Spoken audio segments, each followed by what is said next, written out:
Всем ассаламу алейкум рахматуллах. Терпение таджикскому народу. Вы сейчас должны как никогда быть единой. Если вы сейчас будете выпускать видео, где-то в комментариях писать, в каждом народе есть плохие, хорошие, вы автоматически признаете то, что говорят ФСБ. Говорите во всех комментариях, везде, выпускайте видео, говорите об этом, именно о том, что покажите их лица, покажите видео, где они стреляют по людям. В этом здании есть сотни видео, и записывали, там замазаны их лица, поменяли голос. Также мы видим, что сотрудники ФСБ, которые после этого уже участвовали в задержании этих таджиков якобы, да, они были ФСБшниками. Это уже все признано, все доказано. И не нужно признавать вину, не нужно об этом именно говорить, я сочувствую, не надо сочувствовать. Не надо сочувствовать, пусть докажут.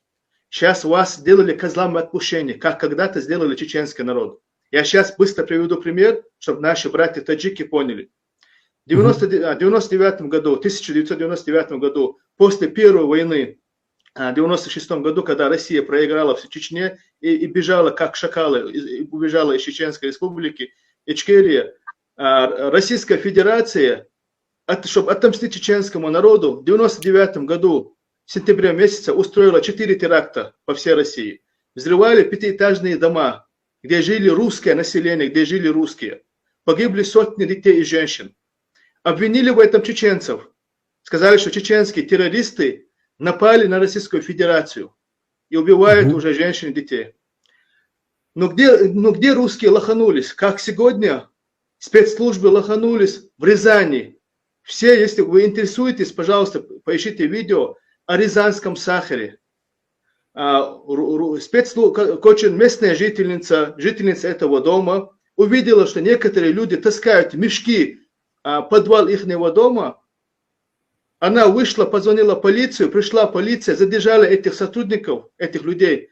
Потом оказалось, что эти сотрудники ФСБ. И они сказали, это просто учение.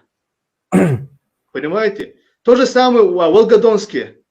Позвонили, и сказали, что был дом взорван, в Волгодонске, но его взорвали через 3 дня, после того, как объявили спецслужбы, что он уже взорван. Там тоже они допустили ошибку, из-за этого, уже было доказано, что это рук дело ФСБ.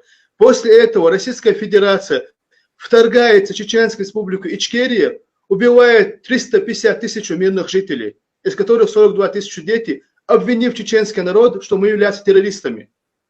Куда бы мы ни ходили по этому миру, хоть по России, хоть по Европе, везде нас называли террористами. Нас делали козлами отпущения, как сегодня пытаются сделать таджикский народ. Это коротко, чтобы вы поняли.